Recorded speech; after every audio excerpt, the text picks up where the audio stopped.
When you think of big budget AAA gaming disasters, you probably think of Cyberpunk and Anthem. But last year, we were blessed with perhaps one of the most insultingly awful launches of any big budget title ever. Battlefield 2042. This bad boy blasted our ass on November 12th, 2021, a release date that will forever live in infamy as the day that Battlefield well and truly died, sailing right into Valhalla, God rest its soul. Battlefield is an iconic franchise, an FPS staple. You'd have to travel thousands of miles to find someone that didn't recognize the name Battlefield or played it at some point. And this was the one that people were really excited about, super hyped for 2042, and Christmas was right around the corner, and EA and DICE cursed all Battlefield fans with hemorrhoids in their stockings that year. It was rough. The game launched in an unforgivable state, and to date, it is my biggest regret in the moist meter. I gave it a 60%, believing that the glaringly obvious issues would be addressed shortly after launch, considering they were problems that were made aware to the team before the game even launched. There was just so many fundamental basics that were missing from the game. It was embarrassing. It launched without a scoreboard. This game didn't even have a scoreboard until last month. And you would expect the scoreboard that they finally released to be absolutely game changing, just blow your fucking mind. A scoreboard so detailed that not only do you get your kill death ratio, but you can also see the fucking heartbeat of the other team as well as each individual player's SAT scores or something. You would expect 5 months cooking this up in the laboratory. This is going to be a crazy scoreboard. No, it's the most bare bones scoreboard ever. It looks like a Unity plugin, just a stock asset. There is no effort that went into Battlefield 2042, and I still gave it a 60%. What a fucking idiot. I believed that there was a fun game there underneath all of the bugs and neglect. A fun game that was plagued by a rushed release. But I was wrong. This is one of those I can fix him situations. It was just pure fucking delusion. The game is just awful. And the severe neglect from the developers is just baffling. They even made an enemy out of fans. Every time fans would complain about game-breaking bugs and glitches or just ask questions hey, what's the roadmap? When are we getting updates and what's happening? The developers would just get mad at them, talk about how entitled they were. Gamers are so fucking entitled. They want us to actually make a game that works. We spit on them. It's just such a masterclass in how to ruin a franchise. Battlefield 2042 is without a doubt the worst Battlefield, and you can see that in its concurrent player count.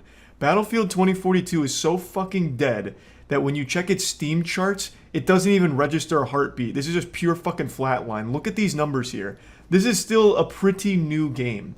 And Battlefield games have always had great staying power.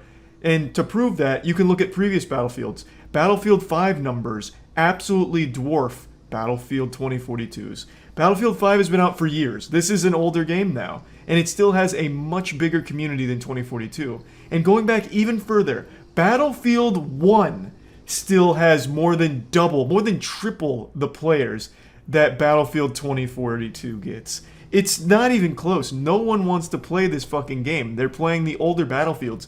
Battlefield 2042 is just barely doing better than Battlefield 4, which is a decade-old game, basically. This game was a completely soulless, shameless cash grab, and they didn't even make it work. The game just barely functioned. And the results speak for themselves. I don't know how Battlefield bounces back from this. The way they handled this post-launch is just laughable. They vilified their fans, and they made it like a developers versus gamers situation where they didn't want to listen to what the players wanted, and they just didn't do anything. They just let the game wallow in its own shit and die, just suffocating on the odious Methodist that they'd created with this stinky pile of shit. And they popped the Thanksgiving turkey out of the oven a bit early, and then threw it in a septic tank.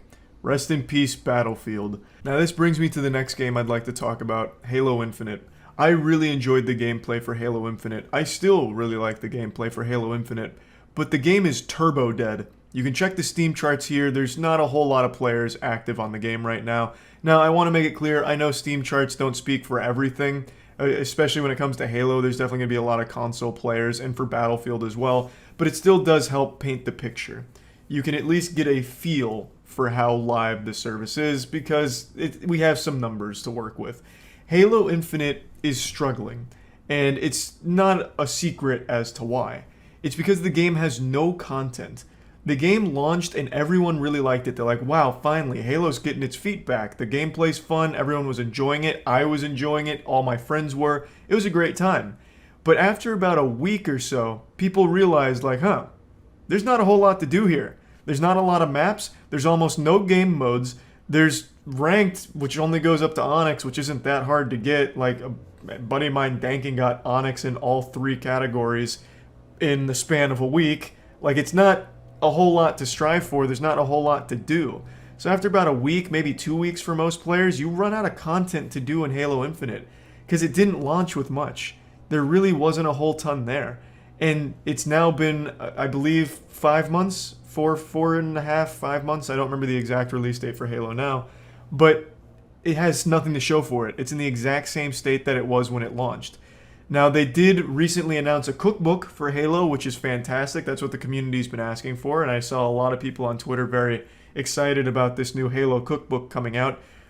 If you can even call it that, it's basically just like the most bare bones recipes that they found on WikiHow and then just slapped like Master Chief's face near it in the cookbook. But I digress. You know, who doesn't love a good UNSC pigs in a blanket, I guess. I don't know what the fuck's in there, but whatever. They haven't done anything, is the point. They're not adding any content so far. They're not showing any work updates from what I can tell. The only thing I've seen from them is they're teasing 2 new maps coming out. 1 big team battle and 1 ranked map. After 5 months, your big reveal is you got 2 new maps coming out? That's it? Like, that's super underwhelming. That's not going to bring people back. That's going to get people that are playing to at least be like, oh, okay, yeehaw, I guess that'll be good. But I don't know what you expect with such an underwhelming announcement. The players aren't going to fucking rip their shirt off and start twirling it over their head like, yeah, it's the resurrection of Halo Infinite, baby, just like Jesus Christ on Easter yesterday. You know, this isn't enough, right? Like, this is just, you've had a lot of time now. You've had a lot of feedback. Let's start being a little more vocal with where we see Halo Infinite in the upcoming months. Now, I do understand that there are rumors as well as a potential leak for a Battle Royale mode for Halo Infinite, and I think that's pretty cool, even though I personally don't care for Battle Royale game modes. It's at least something. It's more content. So if all of that's true and all that's confirmed and they do release that pretty soon, then fantastic. But it's still in a very content-dry state, which is why the game is super dead, which is really disappointing for me because I had so much fun with it when it launched. I just wanted to talk about this since we're talking about Battlefield 2042 and it being dead. Halo Infinite is also pretty dead right now, but I hope it doesn't stay that way because I do think there is so much potential still there. I just wish they would do more to communicate like the roadmap and what they're going to be adding and when, like a projected timeline of things, because the game just needs content.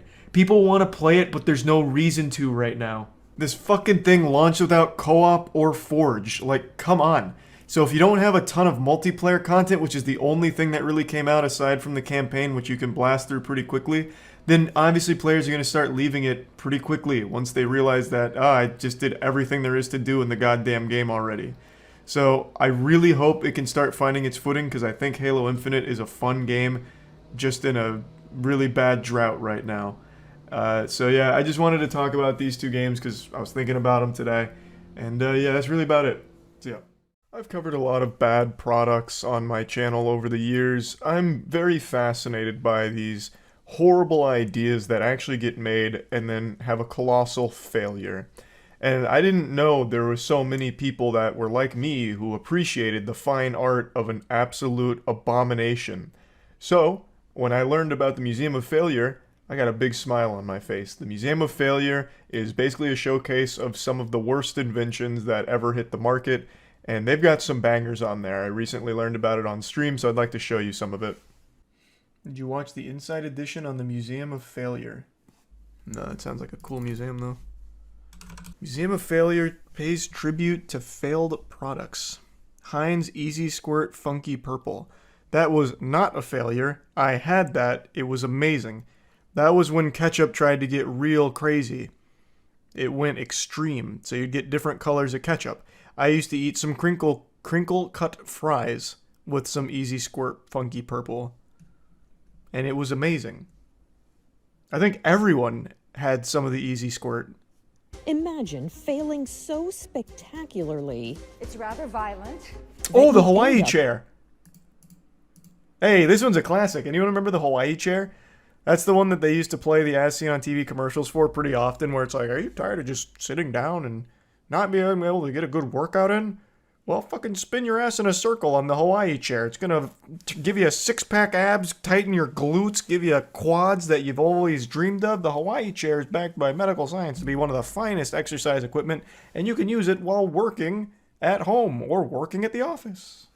Out of your workout, the Hawaii Damn, they got a jingle for it.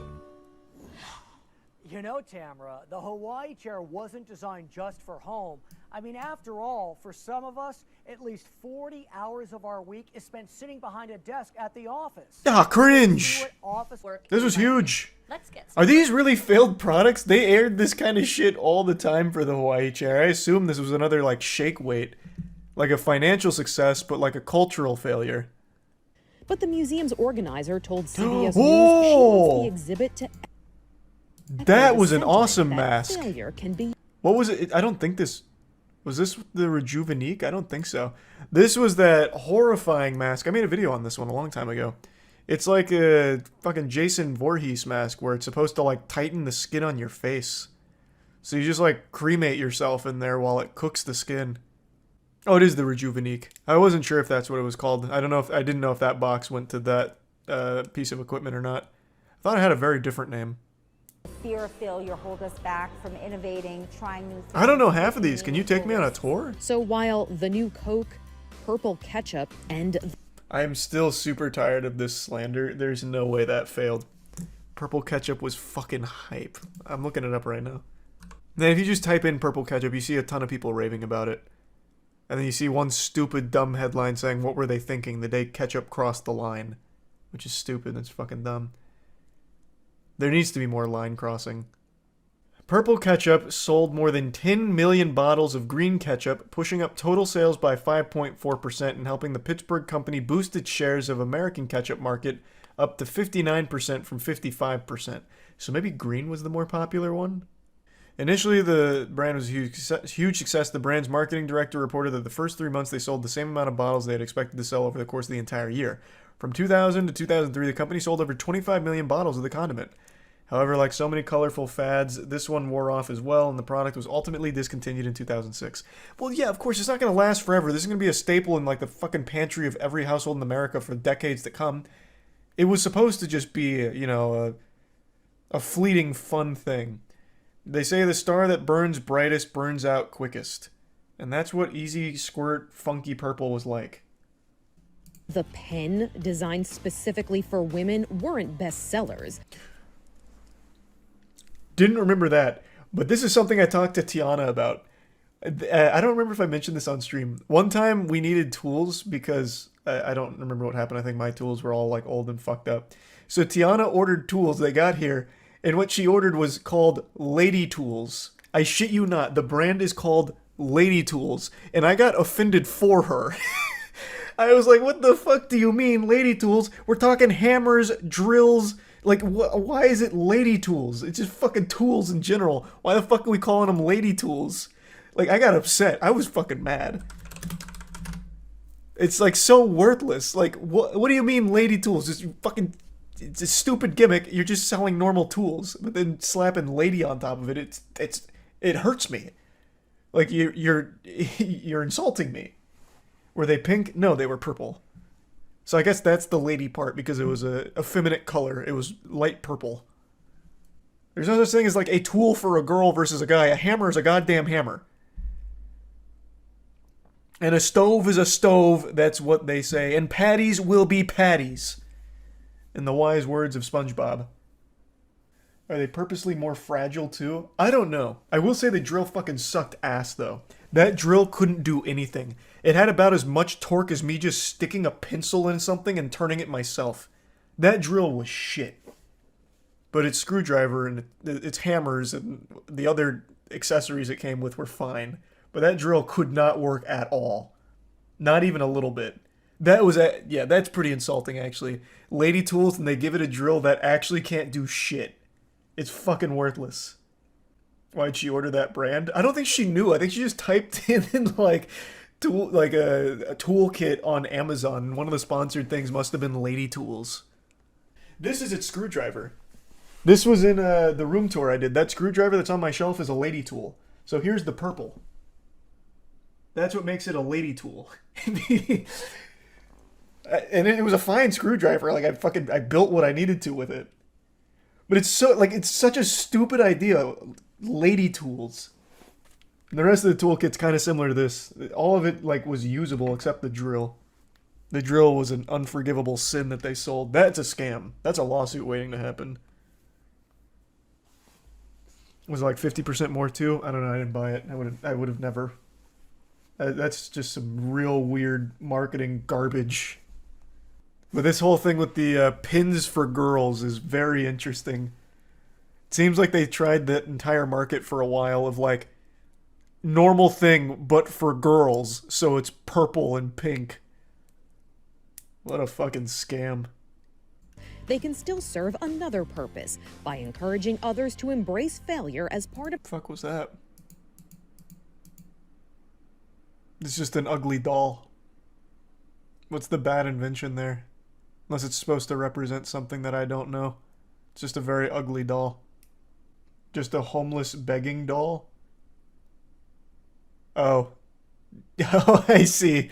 Oh, it's holding out its hand for money. Okay, I see why it's classified here as just more than an ugly doll. So you'd buy a baby that's homeless and begging on the streets. I get it, okay. So Tom Scott took a tour through the Museum of Failure 5 years ago. And this one's from 2 weeks ago. So let's do 2 weeks. I do love Tom Scott, though. They're kind of fixated on one thing. I want to see a tour of the whole thing. Sour cream and onion fat-free Pringles was bad. This failed. Sour cream and onion's a great flavor. What made this one so shit? Because, well, not because. The side effect was explosive diarrhea. I mean, Oh! as long as you're home for the evening, right? This was. So like sugar-free gummy bears, right? I think it's sugar-free gummy bears where Wubby literally shit himself on stream. I think it's sugar-free gummy bears that are like a turbo laxative, right? So you had your doll, Right. and then when it was time for her to grow up. Okay, she grows up. What happens? So you twist her arm like that, Right. see if that works, and then she grows breasts and her waist tightens a little bit. This sounds like it might have been created by a room full of men. Really? You around think a so? What do you- table. Let's show the people some of the other innovations. I actually doubt it was, to be honest with you there. Get you a Well, place fucking where spin it. I want it. How big do the hunkers get? Jesus Christ. in order to be Making it sound like anime tits. failure. Well, you have Man to just do starts it cranking it like he's trying to roll down an old window. actually pushing the envelope. Right. Fill up like Second, water it has balloons. to be a failure. There's a website with a huge list of failed Google products. Oh, I know all about it. Yeah. Google has an unreal amount of failed projects. 285.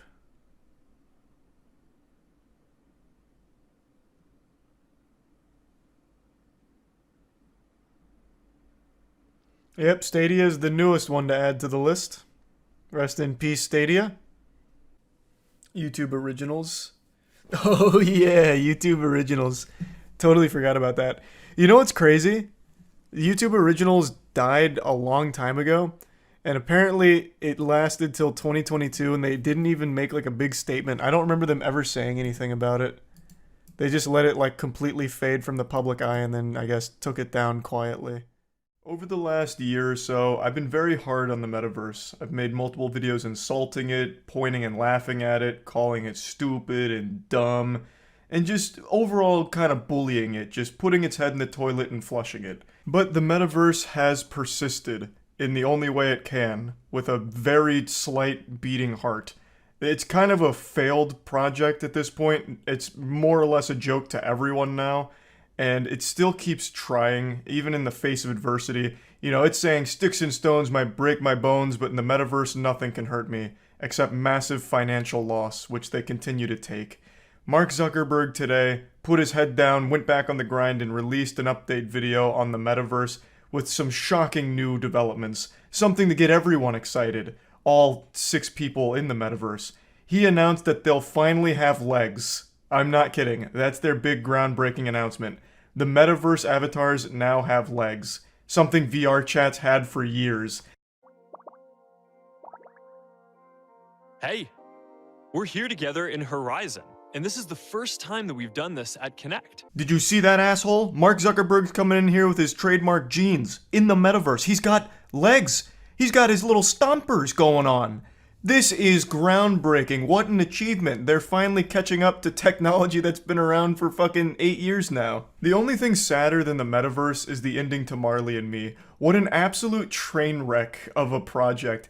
And yet there's still people huffing copium saying it's the future, but it is just such an unbelievable waste. It's so useless. In fact, even in this presentation, the main selling point was, look at all the things you might eventually be able to do in the metaverse that we don't really have yet, but one day we might. The whole advertisement campaign for the last year of the metaverse is saying, one day the metaverse might be fun or useful, but that day is not today. Like, that is their actual marketing. And like, it's so fucking stupid. And it's not just the metaverse that continues to fucking flounder around like a fish out of water. I read an article yesterday that really warmed my heart. It's one of those feel-good stories. It's about a $1.2 billion metaverse crypto project called Decentraland, and it only has 38 active users. Which is, of course, a shockingly low number. That's not even like a full classroom at most high schools. That's probably less people than you have in your fucking local church choir. And to put it in even more of an interesting perspective, it's the same amount of active players Tom Clancy's Splinter Cell Conviction has right now, yet it still has a higher 24-hour peak for Conviction, and that's a game that came out in 2010. I just love seeing all of the metaverse fat L's that keep stacking up. It's just beautiful, honestly, because it's such a dog shit implementation of a moderately interesting idea at the moment. Just a cash grab. It's just soulless, passionless cash grab. And it is great to see it just fucking fall on its face. And this is a preview of our next generation of avatars. They're so much more expressive and detailed than anything else today, and they have this unique meta style to them. They're not that detailed, nor are they that expressive. They certainly do have that meta style, because that style is synonymous with actual diarrhea. But like, even Roblox characters are more expressive than most of these metaverse avatars. They're very stiff, very robotic. It's just not good. The metaverse, Mark Zuckerberg's metaverse, is a much worse version of VR chat. VR chat is a significantly better metaverse at the moment, and it's not even close. Hey, Igram. Hey, Mark. Hey, want to update everyone on the latest with the avatars ecosystem? Yes, we have so many exciting things going on. Our first milestone is making it so you could use your avatar across all of our apps and in VR. Whoa, hold the phone, pump the brakes. I can use my avatar in multiple places? What? How is something like that even possible? Get out of town. We don't have that kind of technology. No. It is just baffling to me that they say these things unashamedly. Even on the Xbox 360, you could take your little avatar into multiple games like in the Kinect, or even like racing games. I think it was Sonic Team Racing or something, whatever the fuck it was called back then. You could just take your avatar that you made on the dashboard in 5 seconds, and you could take it in game.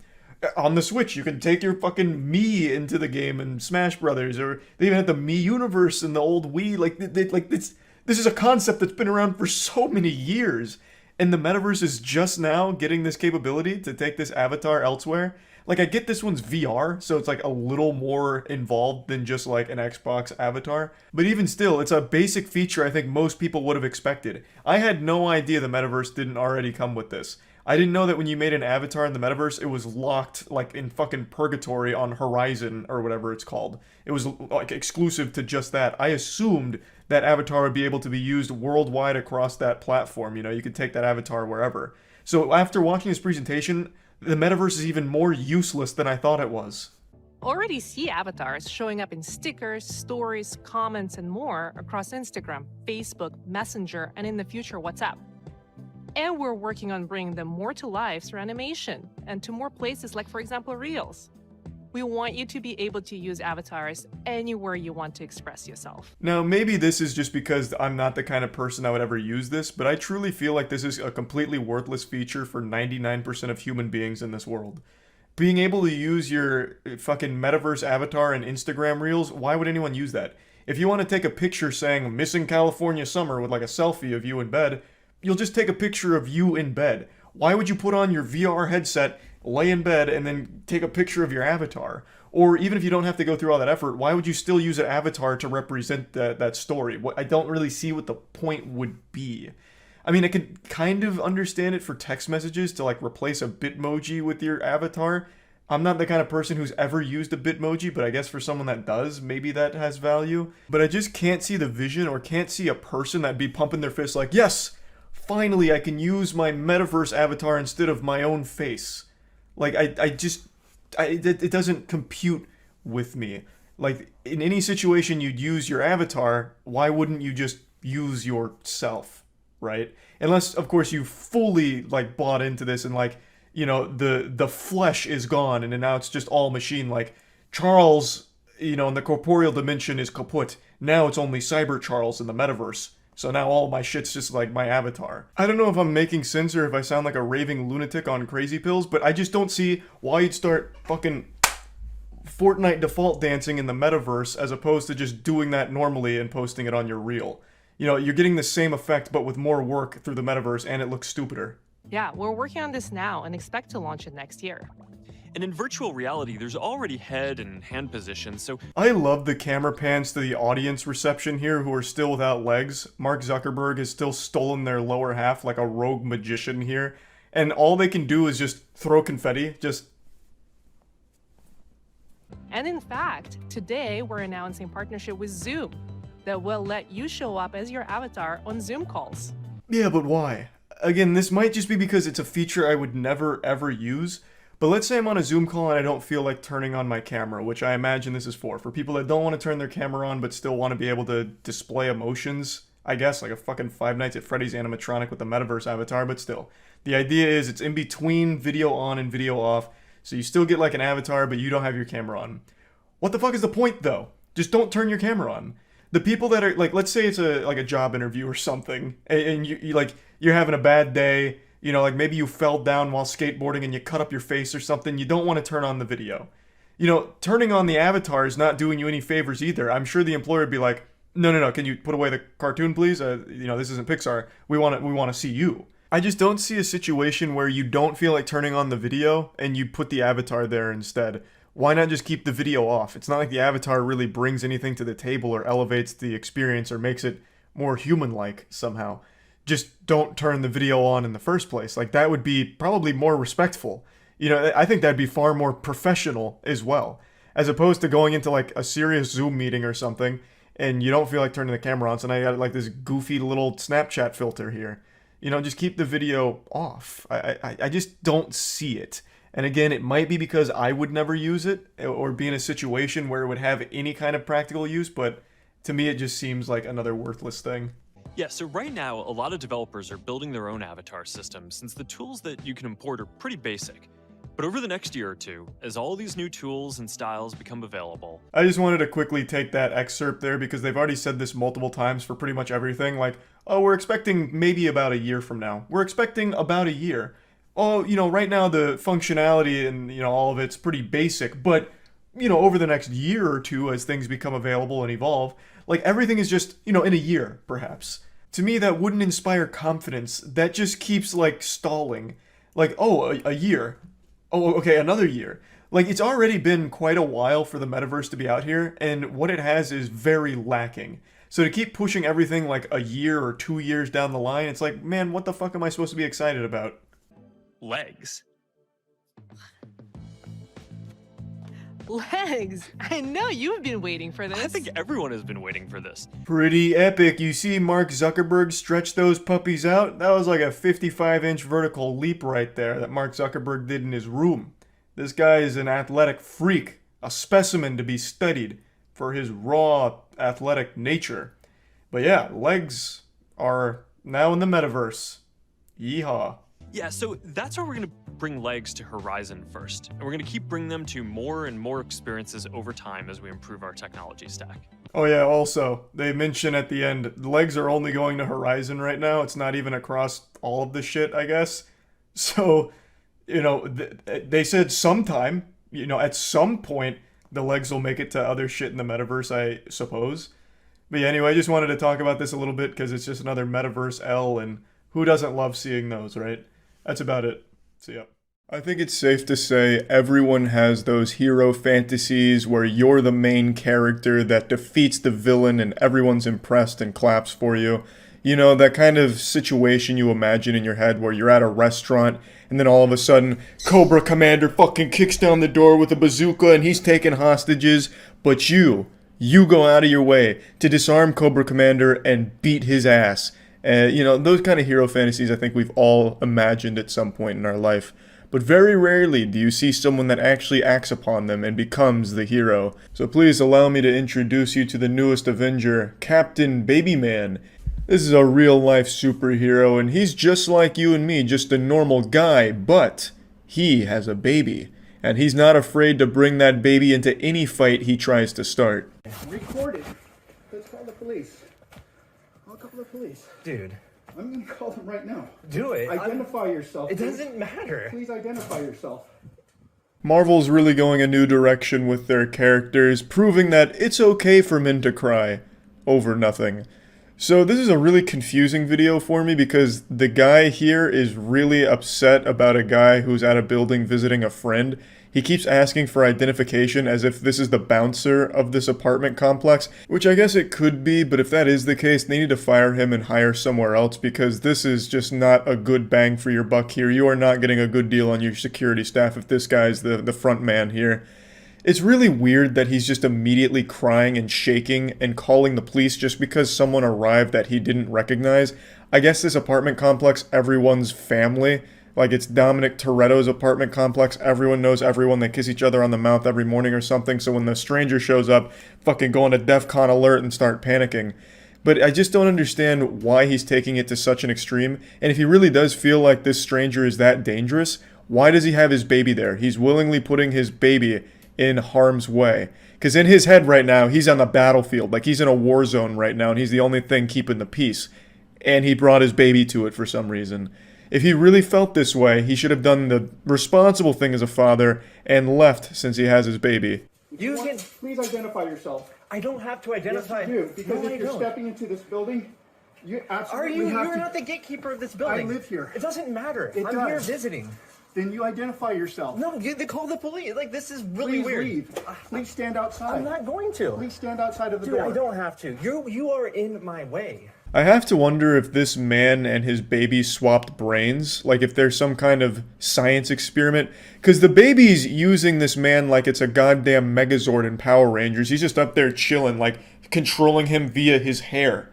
And then the guy here is having a fucking baby tantrum meltdown just because a guy he doesn't recognize is at the door. Now, obviously, I don't know the full scope of the situation. I remember when I lived in an apartment complex, pretty much anyone could wander in off the street. We also used to have a lot of people use it as like a public defecation and urination site. So maybe I'm just not super used to apartment culture when you have to like enter a door. Because back then, the apartment I lived at was just used as a goddamn cum dumpster. But I can't understand that some buildings can take it seriously. Like, if this guy was following someone else into the building and this guy saw it, I can understand him being a little skeptical, like, hey, can you just wait? I feel like that would have been a much more peaceful solution instead of like, where's your ID? Give me your fucking ID. I'm the hall monitor. I'm taking it to the principal. ID. You know, you could have just been like, hey, you just wait for your friend down here or something. Like, there was plenty of different ways of handling this, and I still don't know why he was this confrontational with his baby on his shoulders. Unless he planned on using the baby as, like, a riot shield in case things got out of control. I don't really know. It just doesn't make any sense to me. It's extremely confusing. You have no right to be here. You have no right to tell me that. Absolutely I do. No, you don't. I'm here to make sure the building is... Hi, there's a person John, this is your home. He's calling the police on me. John, your buddy here... I don't have to identify myself to this gentleman. Please let him know that if he comes in here to let people know who he's visiting. Thank you. Thank you. Dude, don't do that. dude, I can't wait to make this video go viral.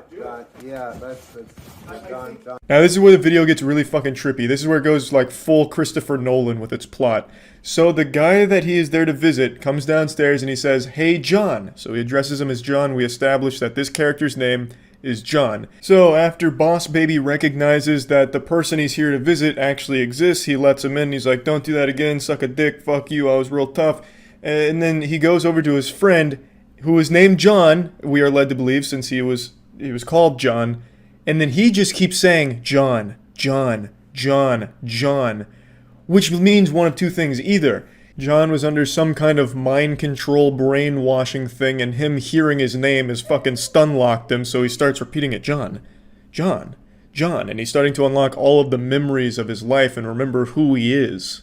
Or it means that the guy who was blocking the door is also named John, which then also leads me to believe that the other man in the background of the video with the mask will also probably be John as well, which means the entire apartment complex is inhabited by just Johns. He has entered into this parallel dimension where everybody is John. The baby is John, he's John, you're John, I'm John, we're all Squidward. I really do like to imagine that this facility is some kind of government building that, like, it's just concentrated John energy and they all just live there and only there. So if you ever see a John, this is where they came from. It's like a factory that prints out different Johns.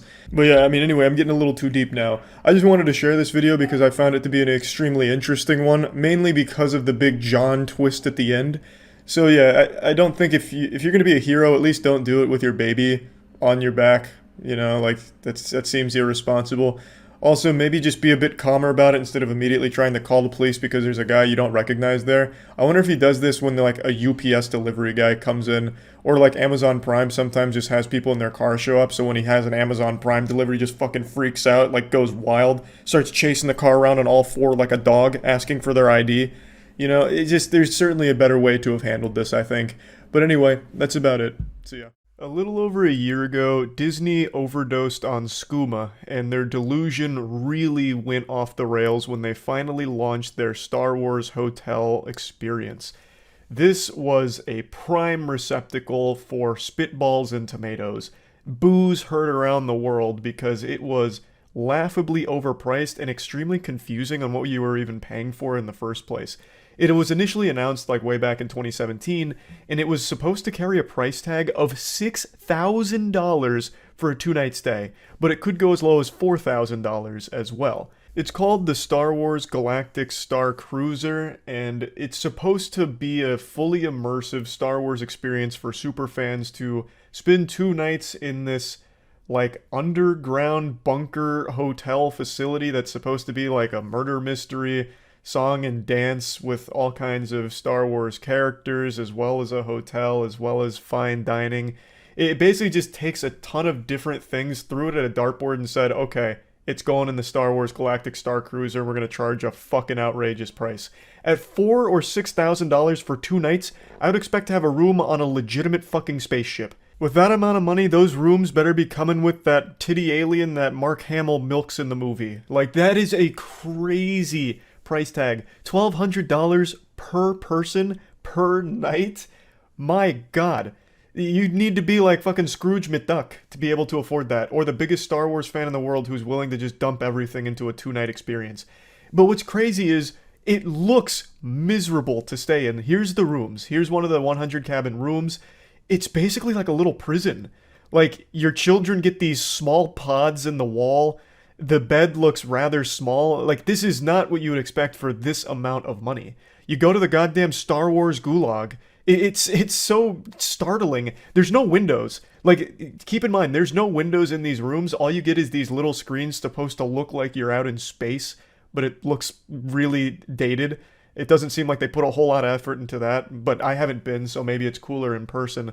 But there's no windows, so you're basically going in there into like a goddamn stasis chamber there, 2 days away from the world. And when you're not forsaken to your solitary confinement room on the Star Wars Galactic Looney Bin, you get interactive theater out the wazoo. Which to me sounds like one of the circles of hell somewhere, where you can't escape theater and people in character for Star Wars 24/7. That just seems way, way too much. So the pictures I'm getting are from a video from DFB Guides, who went over the entire Star Wars hotel experience, and overall, it's just an expensive, confusing, jumbled mess from everything I've seen.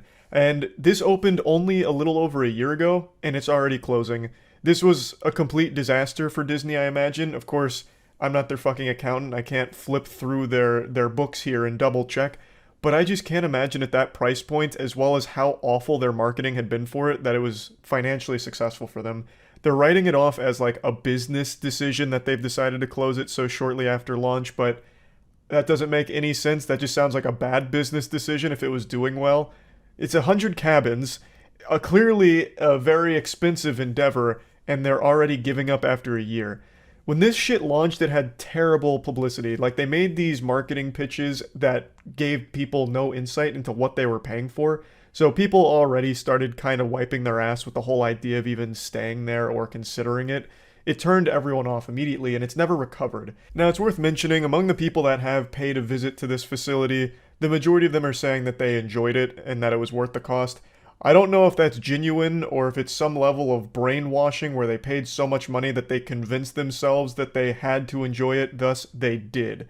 But people did seem to like it when they paid all that money for it, and that makes sense because if you're a super fan of Star Wars, there's nothing you're going to dislike about it. You're just perpetually inundated with constant stimulation of Star Wars shit, so I imagine most fans probably would have loved it. I still don't know how you could really like the rooms, though.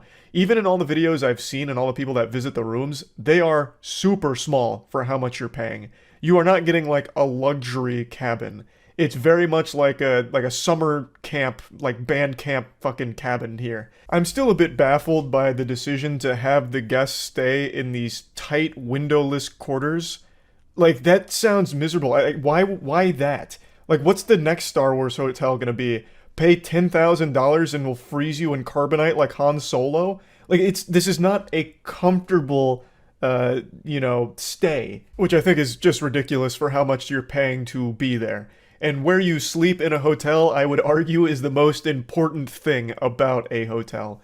Though I guess in this case it's supposed to be more than that. It's supposed to be like a Star Wars experience where you fucking transcend the human race for a brief moment and take a journey into fantasy. But then when you come out from reality, you leave this underground nuclear fallout shelter of the Star Wars Galactic Star Cruiser, you realize you're $6,000 down and about to miss a house payment or something.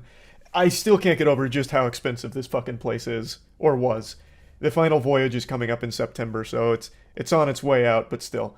One other thing I want to mention is when these announcement videos were first coming out, these pictures were first surfacing of the experience, one thing that I heavily criticized was the food. It hypes itself up as being like fine dining, pinky out establishment kind of thing. And the food they were showcasing looked like slop. Actual prison slop that they would serve on a tray at like a maximum security ward. It didn't look like high quality food for that price. It'd have names like the Yakbi Shrimp Blue Milk Glorb Stuffer, and what you would see on the plate is like 2 tiddlywinks of pork and a small piece of bread or something. But after going through and watching more of the videos over the last like 4 or 5 months, the food does look fine. So I don't know why they chose the most unflattering promotional pieces for their food in the beginning, but it does seem like the food is a big hit with the people that go there, and from what I see, it looks fine. Albeit it has the cardinal sin that every high dining facility has, where you get portion sizes that wouldn't be enough to fill the belly of a bumblebee. So that's always, in my opinion, a bit of a scam to charge so much and receive so little, but that's just the trend in very expensive restaurants, unfortunately. I always think portion sizes are important, so if you're paying a lot of money, you should be able to fill your full belly. You should walk out of there feeling full, satisfied, and your gluttony, satiated. But anyway, the food does look fine, and that was something that I was very vocal about in the beginning, being lackluster. Some of you may remember I toyed around with the idea of getting the gang together and spending the 2 nights at that hotel. But we really sidelined that idea, fucking flushed that down the toilet because that is way too expensive.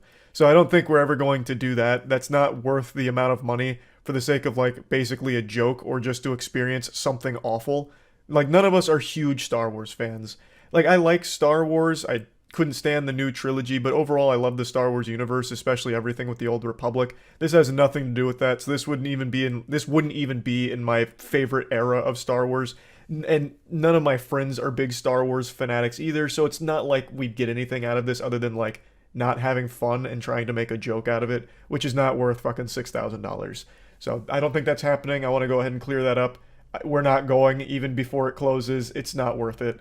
Now, at the funeral for the Star Wars Hotel, Disney's trying to put on a strong face, saying that this premium boutique experience gave us the opportunity to try new things on a smaller scale of 100 rooms, and as we prepare for its final voyage, we'll take what we've learned to create future experiences that can reach more of our guests and fans. I'm not on the Disney Superstar Board of Directors or anything, but I'll offer you some free consultation here.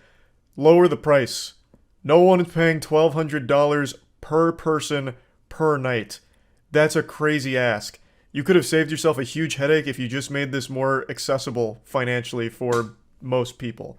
I think that's the way that you reach new guests and more fans, right? Like it seems like a pretty simple solution to the mathematical equation here. So I think it was just way too expensive. I have no doubt there's a lot of people that probably would have loved to go there and couldn't afford to. So they completely missed out on that entire market.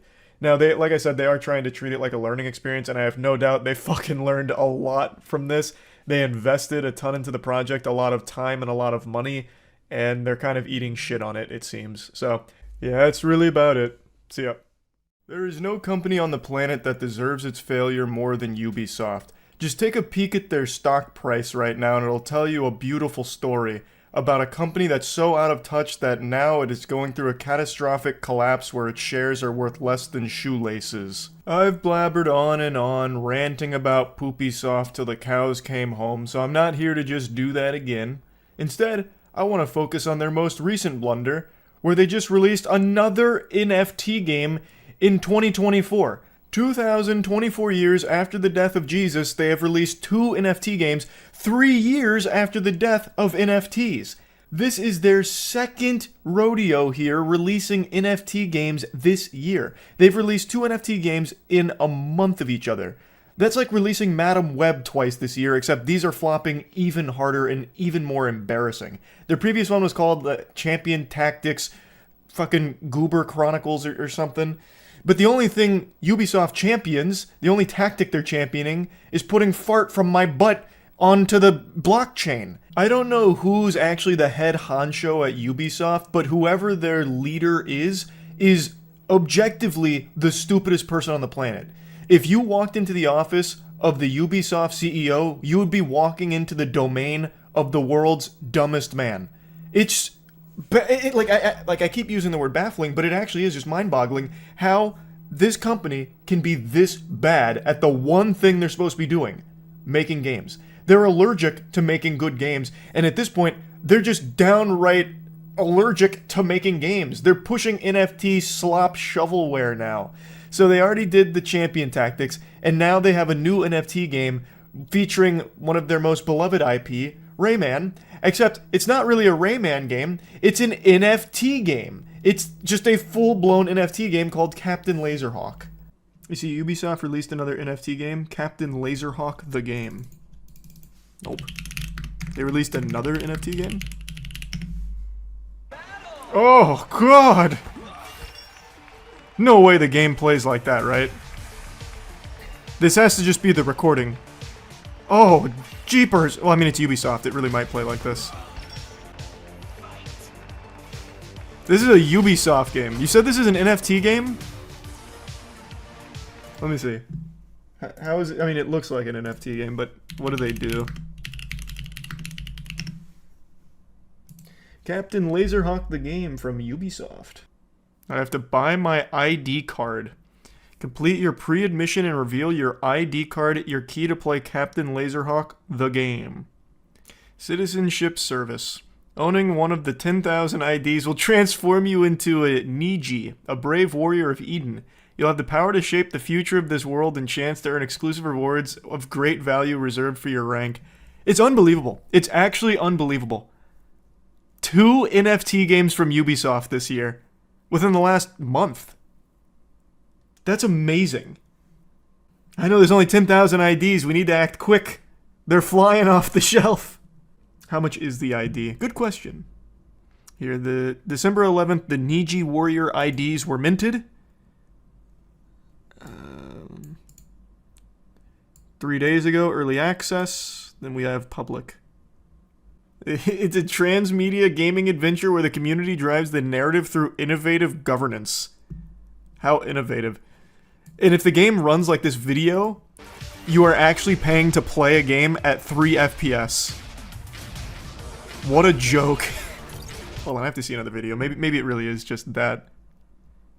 Oh, good news, that is actually the only video on it. Not a single other piece of footage exists. Love that. Ubisoft, you've done it again. A smash hit. The game is a competitive online top-down multiplayer shooter game developed by Ubisoft. When will they learn that putting their name on things makes people less likely to buy it? They should be hiding that fact, honestly. Like, if they want to make more sales, they should just take their name off of shit, or use an alias.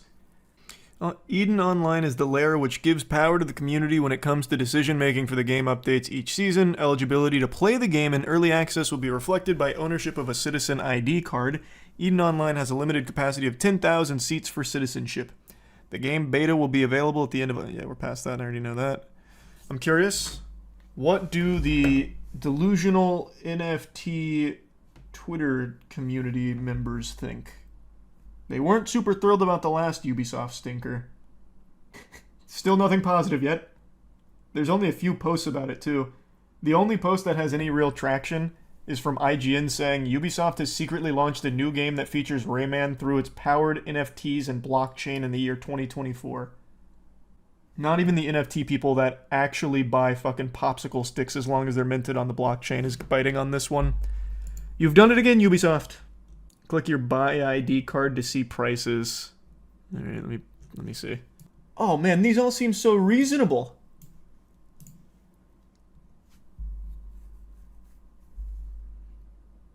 I don't know how much is this in money?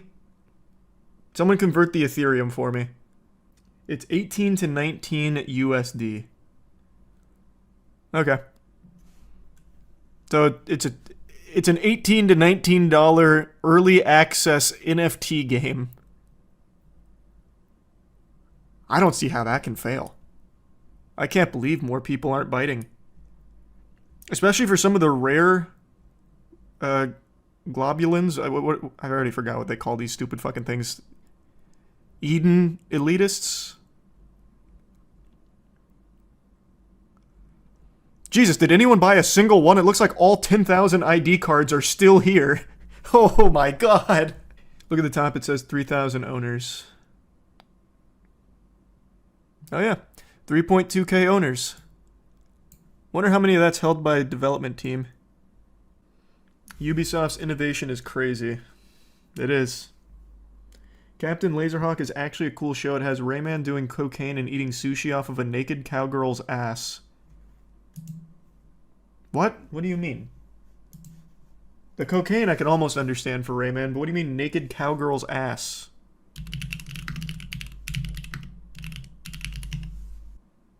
Holy Lord, you're right. And this is not what I thought. When you said naked cowgirl, I thought you meant like a human being, like a cowboy, but woman. No, it is literally a female cow with titties and butt cheeks. And he is actually eating sushi out of her ass, like, no, like just straight up. What? What is this show? Wait, that sounds unhinged. Isn't Rayman a kid's game? Well, I thought so, but I don't think it is. I absolutely cannot pull this up on screen. I'm not exaggerating either. You can't see her nipples, but you can see the big fucking honkers, and he is pulling a sushi roll out of her asshole. Either way, though, this show definitely looks a lot better than the NFT Ubisoft game. That's for damn sure. I don't know why Ubisoft keeps making NFT games. In 2024. X-Defiant died for this. Yeah, Ubisoft had to shut down X-Defiant so they could take all the people working on it and instead put them on... I already forgot what this was called. Captain Laserhawk, NFT Eden Online adventure. No one told me about this, by the way. I had to learn this on my own. There is another Concord level failure in the AAA gaming space. Unknown 9. I'm assuming you guys just didn't hear about this? Because I didn't either, and I keep my finger on the pulse of these massive flopperooskies. So Unknown 9 was a game that came out to crickets. An all-time peak of 285. That means Gollum basically 5x'd this game's player count. And that's not, you know, the biggest surprise in the world. There's all kinds of flops born every minute. But this one had so many trailers and shit, and so much money behind it, and before this game even released, they had planned an entire franchise around it, which they have now announced is cancelled. It was a transmedia process where they were going to make a... What was it? Oh, here it is, right here. Video game, film, and book. And I also read that they were talking about, like, comics and... Oh, wait, right here. And comics and web series. And podcasts. So they invested unbelievable amounts of money in this before the game even came out. Like, this was going to be like fucking Star Trek or something for them. They really thought they had something with Unknown 9. And I went back and I watched the trailer, and I can vaguely remember we saw this at one of Jeff Keighley's Game Awards or something. I don't remember which. Peggy 16. But, like, even the name just sounds like it's destined for, like, the bargain bin. Unknown 9 sounds like something from an Adam Sandler film where, like, he walks in on his kid playing a game. He's like, what you playing, sport? And he's like, Unknown 9, Dad. It's only the optimal Battle Royale hero shooter. Old man, get out of here, geriatric. They had a trailer in pretty much every game show for the past 2 years. But yeah, this was like their cinematic trailer. It didn't really ring any bells for me here, but the one that did... Where is it? This one. And the first chapter of a larger adventure that unfolds within the Unknown 9 narrative universe. You play as Haruna, a young woman with impressive supernatural abilities. Brought to life on screen, I remembered this. Anya Shalota. I didn't know the game ever came out, and I guess no one else did either.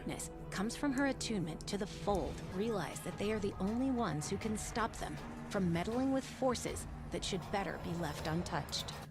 So, they had all these trailers throughout the years. It was going to be this massive media empire, you know, rivaling Hello Kitty and Pokemon, I guess. They were just investing heavily.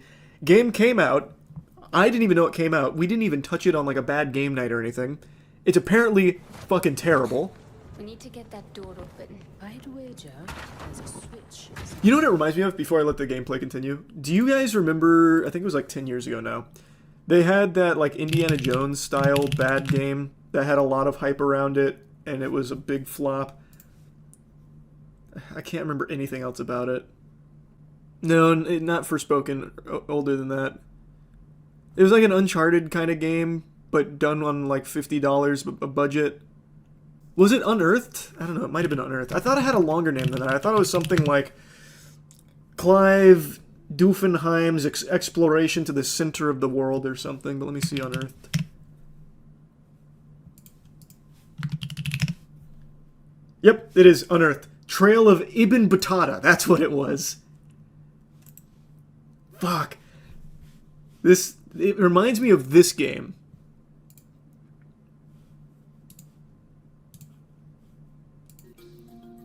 Welcome to Morocco, my friends. I'm glad you could make it.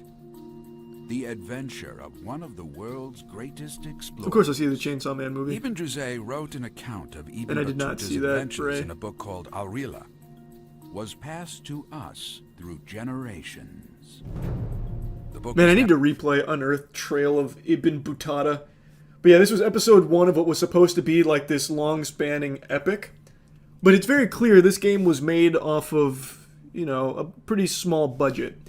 This, allegedly, from some of the numbers I was reading, was over $100 million. Because they had so many things in the can already outside of just games. And this is what the game looks like. I see dare you, Quester! Give up!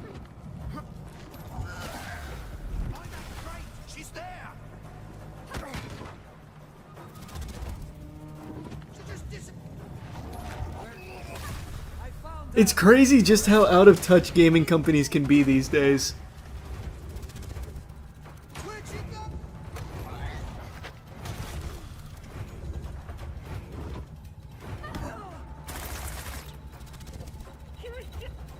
It reminds me of just old 360 games you'd find used at GameStop for like 10 bucks. And you're like, fuck it, I'll play it for a few hours.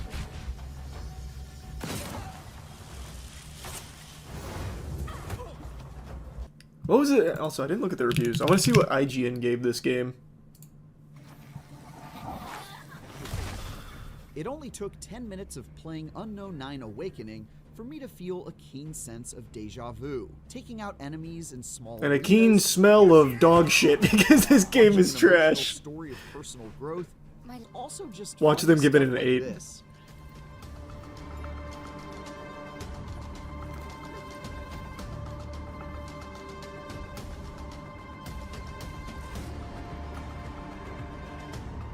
What is happening here? What am I looking at? Oh. That's a pretty cool find.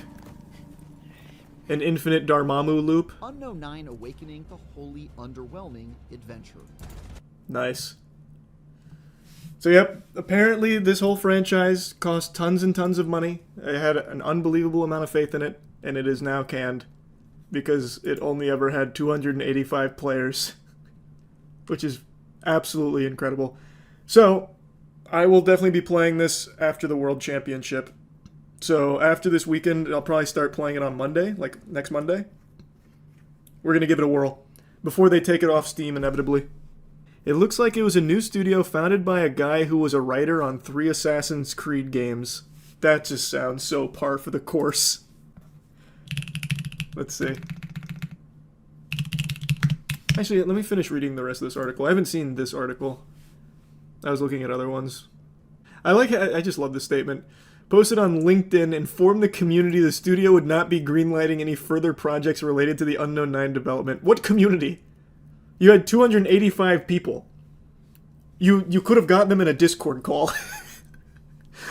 There's no one to even address. Listen, guys, I know you've been feverishly waiting for more Unknown 9 development news, and boy howdy do we have some bad stuff for you today. I'm sure none of you saw this coming, but they pumped the brakes on us. Explained the decision was made following the failure of the studio's ambitious and courageous first project, a new IP with a rich transmedia universe, and acknowledged the game didn't come near the company expectations because the debut title massively underperformed. He confirmed the IP didn't warrant any further exploration. Before its release, gamers thought Unknown 9 Awakening was a mix of Banishers, Ghosts of New Eden, and Forspoken. Who thought that? Shortly after the franchise announcement, Bandai Namco Entertainment acquired Unknown 9 Studio to undertake the ambitious project. Unfortunately, part of Hort's statement confirmed several staff members would be made redundant, including back-office employees, and given severance packages, further health benefits, access to counseling services, and proactive career planning support. CEO added that the affected staff would be assigned to one of Bandai Namco's IP projects where possible, stating the work was shaping up very well. Unfortunately, this is Reflector's second round of redundancies after a wave in November 2024. Jesus. Even though Unknown 9 Awakening flaunted amazing stepping powers... What is that? Amazing stepping powers? What is that? Shows awesome stepping powers. Can I see? Are these the stepping powers? Battling high blood sugar, here's a piece of avoid drinking cold water. Oh, here. Stepping is the ability to project one's mind into the consciousness of another by way of the fold. While stepping, one has access to the weaponry, strength, and intellect of a given vessel and may fully control their actions. Man, they're really trying to make it sound cooler than it is. She stepped! Holy shit!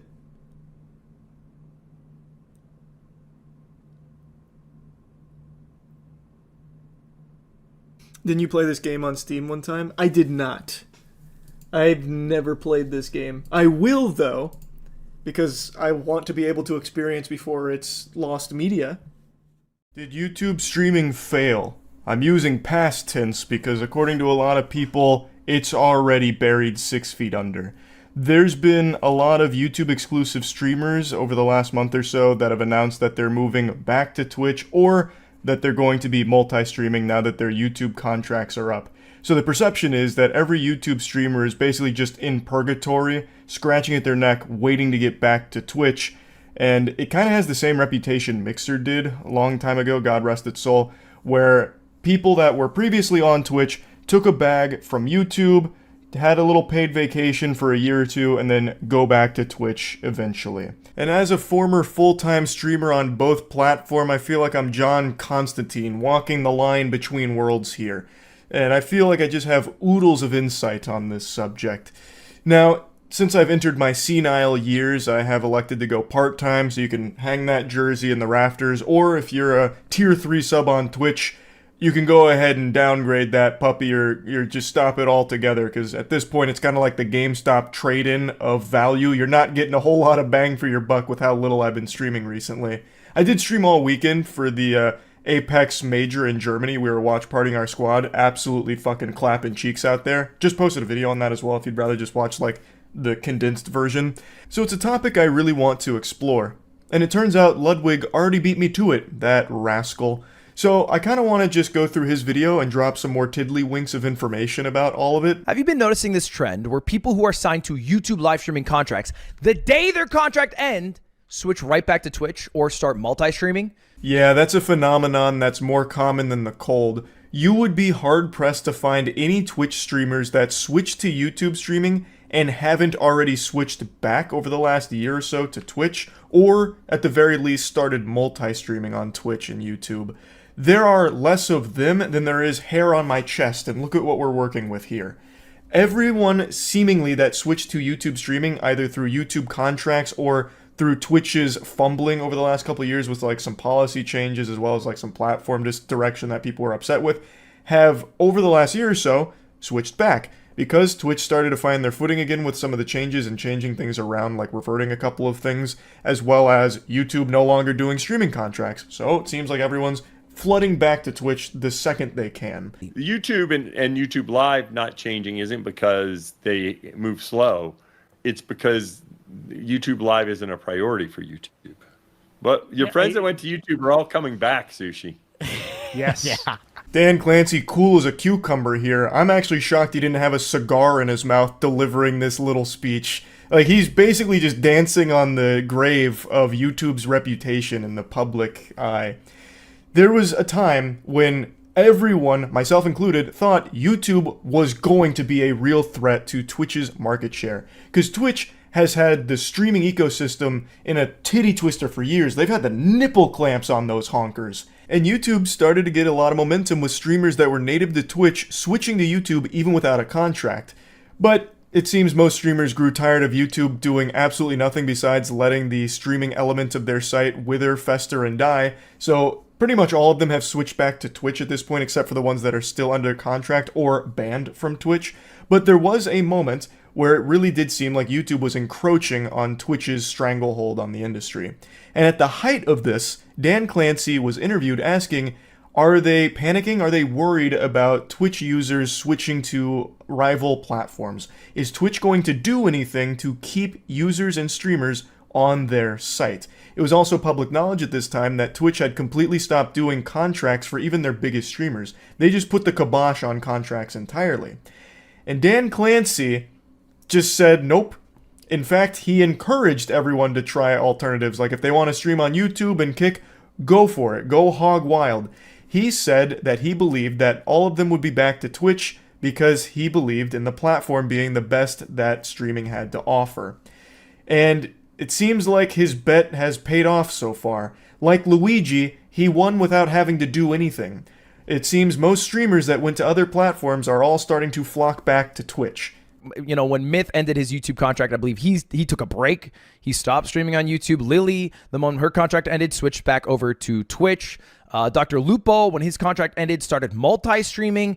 Tim the Tatman today said he was going to start multi-streaming on Twitch and YouTube. And look, his viewership is better on Twitch after 3 years, I think, on YouTube than it is right now on YouTube. And that's a pretty crazy thing. So the perception and the fear for a lot of streamers was if they left Twitch, if they ever decided to come back, their viewership wouldn't be what it once was, or their sub count would be significantly lower. But time and time again, it seems like that's just not the case. Not just Tim the Tatman, but there's been other streamers that have gone to other platforms that have come back to Twitch and have been in pretty much the exact same spot that they left off in, no matter how many years had passed. Everybody knows when you switch platforms, your audience doesn't necessarily follow you. You're definitely not getting the whole kit and caboodle to come over to the new platform that you've come to. You're lucky to get like even a fraction of it. Like, yeah, you'll hit like huge peaks for the first couple of streams with people like, you know, trickling in just to check it out. But that audience you built up on the previous platform, they're most likely just going to go back to that because that's the platform they're most comfortable on. So if you're not on it, they'll probably just find another streamer and maybe they'll occasionally tune into you on the other platform. But for the most part, they don't get converted to the new platform that you've switched to. So with the example here, Tim the Tatman, he built up a YouTube streaming audience, and now that he went back to Twitch, that Twitch audience he used to have, it seems like they're still using Twitch and look to be receptive to Tim the Tatman being back on their preferred platform, so his viewership has kind of stayed pretty much the same there. And nothing fucking changed. He's literally doing better on Twitch. And you might be wondering, okay, why are streamers switching back to Twitch? Well, one might be because they do better. They get more viewers. Two, it's because they also make more money. I saw someone say sub count, by the way, earlier. I didn't answer it. I apologize. I'm not making up messages here. We are at 6.3. Crowd, our game's over. So you have an official number? I'm joining up. We're probably closer to 6.5, if I had to guess. And Tim basically says he got 6,500 subs in one single stream on Twitch, and on YouTube he had 14,000 subs. So he basically got almost half his subscriber count in one day. So he's going to start making more money from Twitch subs than he ever did from YouTube members. That is another huge thing. That one is a big ol' fucking set to wumbo explanation for why a lot of people will switch back to Twitch. The earning potential on YouTube streams is substantially lower than it is on Twitch. Twitch is a platform with culture. Chat experience on Twitch has always and will always be better than YouTube. Period. Hands down. There's nothing YouTube can do to really beat that, and it doesn't seem like YouTube's even trying. They're just waving the white flag on that. They're just eating the huge fucking L on just having a bad chat experience compared to Twitch. But also, Twitch just has a culture of subbing. Like, Twitch has Prime subs, which is something you can do for free for your favorite streamer, where you sub to them with Twitch Prime, and it's free for you, and the streamer gets paid. Like, that is a deal YouTube just can't match. And it's extremely beneficial to the streamers on Twitch. So Tim the Tatman can make in one day what it took 3 years for him to make on YouTube, at least when it comes to like membership numbers versus sub numbers. So YouTube has a sub equivalent with members, but nobody fucking uses it. Most people don't even know it exists. Also, it's not even functional on mobile. You have to go outside of the YouTube app, like on like a different browser on your phone, in order to even find the join button for most channels. Like, it's not something that's integrated into YouTube streaming. So most streamers on YouTube will never come close to the amount of subs a Twitch streamer will have. And they won't even come close to the amount of money a Twitch streamer earns if they are streaming on YouTube. So that's another really enticing reason why a lot of people that were streaming on YouTube are going back to Twitch. Also, another obvious one is discoverability. The main critique of YouTube streaming since its inception has been how hard it is to navigate and how difficult it is to even find streams in the fucking first place. And they have done little to improve that. Any channels that have found success streaming on YouTube are channels that already had an audience before they started streaming, or had an audience from elsewhere that came in for those YouTube streams. Anyone that's just starting with streaming on YouTube, it's not going to bring in any viewers because discoverability is non-existent. YouTube is actually really good when it comes to like event streams though. So this is something Ludwig also talks about. If a big moment happens in an event, like grand finals is going on in some kind of big tournament, and a lot of people start flooding in, Well, YouTube recognizes that and then actually starts recommending that stream outside of the normal little bubble, like the quarantine unit that it keeps streams in, so then you actually will get some eyes on it. But if you're like just daily streaming normal shit or just starting out streaming, you're not going to have that stream go to anyone outside of whatever audience you've already built up going into it.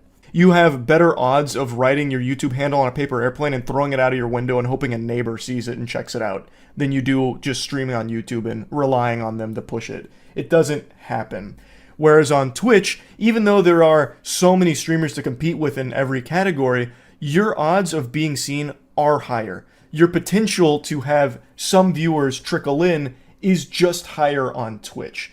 If you look at the most watched major streaming platforms by hours watched of live broadcasts, Q2 of this year, YouTube gaps Twitch. It's not close. 3 times bigger, 15 billion. However, that doesn't exactly tell the full story. Because if you look at this, you also have to include, some people like YouTube's biggest live streamer by hours watched, which is not iShowSpeed. It is Lo-Fi Girl. Yeah, so just looking at the cold, hard Carfax here, looking at these numbers, taking a peek under the hood, it looks like on the surface YouTube is slapping Twitch around when it comes to these numbers. But it's really not. Because these numbers are bloated just by the sheer volume of streams that are going on that are just literally always on. So like Lo-Fi Girl, probably the biggest stream in the world when it comes to watch hours. Like the watch time on that is absurd because it's 24/7 nonstop with tens of thousands of viewers that are idly just listening to it in the background or have it on while they sleep. So it's not like the healthiest number that they have here, it's just the biggest one. So it doesn't really tell the full story. And Lud also mentions some other very, very popular streams on YouTube that really inflate the fuck out of those numbers. Things like Lo-Fi Girl or videos playing on loop or what there's a bunch of on YouTube Live, which is scams. In fact, one of the biggest live streams right now on YouTube is Tesla, except it's not Tesla. It is a scam account with 20,000 subscribers with 86,000 bots watching to give it some credibility. So people click on it who aren't part of the bot number, and then they scan this code, and then they lose all of their crypto. Do not scan this code. I'm showing this as an example of YouTube's corrupt botting problem. If anybody actually scanned that QR code from Ludwig's video, I believe that it is now Ludwig's responsibility to pay you back for all of your lost crypto. He is liable now because Ludwig scammed you. I had the decency to censor the scam QR code. I'm just being a little goofster. If anyone actually scans that QR code and loses all their crypto, they 100% deserve it for being an unfathomably stupid buffoon. I will never be able to wrap my head around who actually falls for those. I truly don't understand it. Like, I know the default answer is like old people. I don't believe that because they probably don't have crypto in the first place. But anyway, what Ludwig is highlighting here is that these scams have tons and tons of viewership, last for quite a long time, thus bump those numbers up on the YouTube streaming hours. And they're not real. Like, you can probably find 10 of these streams going on right now.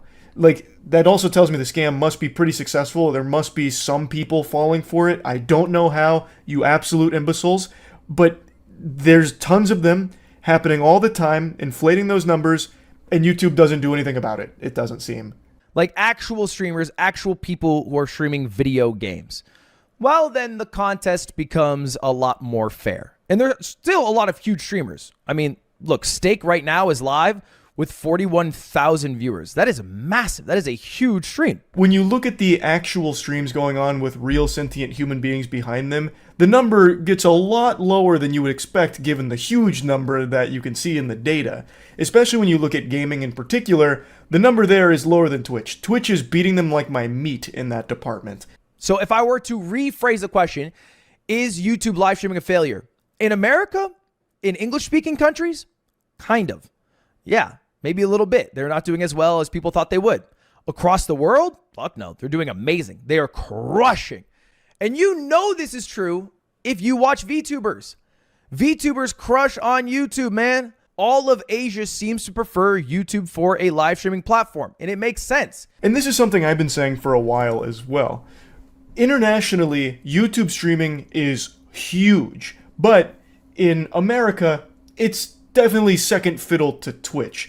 The biggest breakout star on YouTube streaming is obviously iShowSpeed. But outside of Speed, all the other big English-speaking streamers are on Twitch. But internationally, YouTube's doing very well. Ludwig also gave an example about how Twitch abandoned South Korea recently, so there's just a lot of places that are preferring YouTube for streaming outside of America. And another thing, YouTube's player is just better than Twitch's.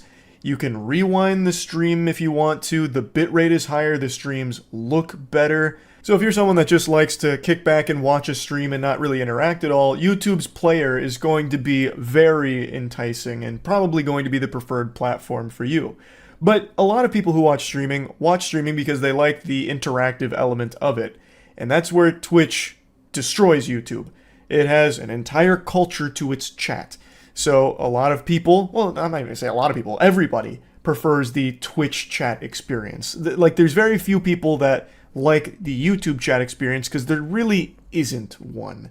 Like, even going to the biggest streams, you're not going to see a whole lot going on in the chat aside from like some spam here and there. But on Twitch, you'll see like entire discussions happening in chat or like a bunch of like inside jokes and all kinds of shit that just makes it feel like a real community as opposed to on YouTube's chat experience. Overall, I have a similar takeaway as Ludwig when it comes to whether or not YouTube streaming is a failure. Overall, it's not because it's doing so well internationally, but when it comes to English-speaking streaming content, it definitely is well behind Twitch. Yes, it is gaining a little bit, but more and more streamers are just switching back to Twitch. A lot of the influx came from seeing big streamers come to YouTube and people following that path, and now that even more are going back to Twitch, I think that's going to continue to happen. But yeah, it doesn't mean YouTube streaming as a whole is dead or a complete failure. It just really lost all of its footing in America. I do, however, disagree with Ludwig on a pretty big thing, which is multi-streaming. I started multi-streaming almost a year ago now, and I actually think it was an incredibly good decision, and one that I still believe is a very smart decision for many streamers regardless of their size.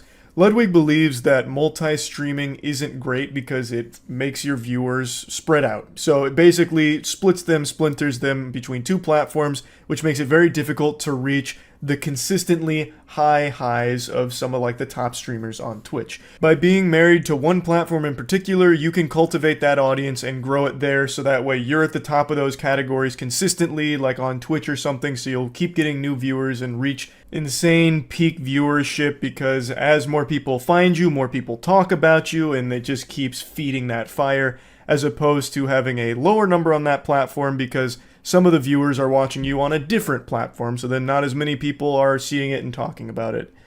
And, like, I get the point, but I do think that being on two different platforms is reaching two different audiences. And I think that's pretty clear looking at, like, Tim the Tatman here, right? Like, his YouTube number is lower than his Twitch number, even though he started as a Twitch streamer and spent 3 years as a YouTube streamer. It's pretty clear that those have to be different viewers that are being reached. And I think there's a lot of value in that. For one, I think it's better for viewers because you give them the option to watch you on their favorite platform. So the viewers that prefer YouTube can watch you there if they want like the better player, or they can watch you on Twitch if they want the better interactive experience with chat. And I think it's good for the streamer too because you're reaching two separate audiences at the same time. The YouTube audience and the Twitch audience, yes, there's definitely going to be overlap, but it's not like it's the same audience on both platforms that's been fractured. It's two separate ones, and I think there's definitely benefits there because if he wasn't multi-streaming, for example, he was only on Twitch, the 11,000 people on YouTube that were watching Tim might not be watching him on Twitch, so he'd stay at 17,000 over there and completely miss out on 11,000 eyeballs from YouTube. Plus, there is the added benefit that YouTube VODs are significantly better than Twitch VODs. So, when he finishes that multi-stream, his YouTube stream immediately saves as a video to his channel in the live tab that viewers can go back and watch, and also that gets put into the algorithm pretty often. There are streams that'll pop up in recommended, even if you're not someone already watching streams on YouTube, if there's some type of overlap in the algorithm between what video you watched and what stream gets popped up. So it also helps you in that regard, reaching a new audience that maybe found you through a VOD and then chooses to watch you on YouTube. So I just really think there's a lot of things that make multi-streaming a good idea, regardless of how big a streamer is. I think it's a very, very good idea for someone that's just starting out streaming, because you want to lat spread as much as possible to get your lats exposed to whoever is on whatever platform. Just spreading your wings as far and wide as they can go on as many platforms as you can, I think is great for anyone that's just starting with streaming. Which I know Ludwig does agree with. He mentions that, and he also mentions that multi-streaming is optimal for events. He thinks that's the one that makes the most sense, and he's right. Multi-streaming events is a great idea because it puts the event in front of so many other eyeballs. But I do really think it's a very viable strategy for just daily, consistent streamers as well. It just puts your content to more people, and I don't think it necessarily fractures your viewership all that much, because I really am starting to believe there isn't a ton of overlap between Twitch viewers and YouTube viewers. I think they stay in their own pockets with their preferred platforms, so I don't even think you take a huge viewership hit when you start multi-streaming. When I started multi-streaming, I was averaging like 11 or 12,000 viewers on Twitch, and then I started multi-streaming, and then my average on Twitch went down to like 8 or 9,000, so it was a little bit, but then I gained about 15,000 on YouTube. So, you know, it really doesn't seem like it's that big of a trade-off when it comes to multi-streaming. I really think it's more positives than negatives. But anyway, I just wanted to yap about this as a part-time streamer, just kind of wanted to weigh in here. That's about it. See ya.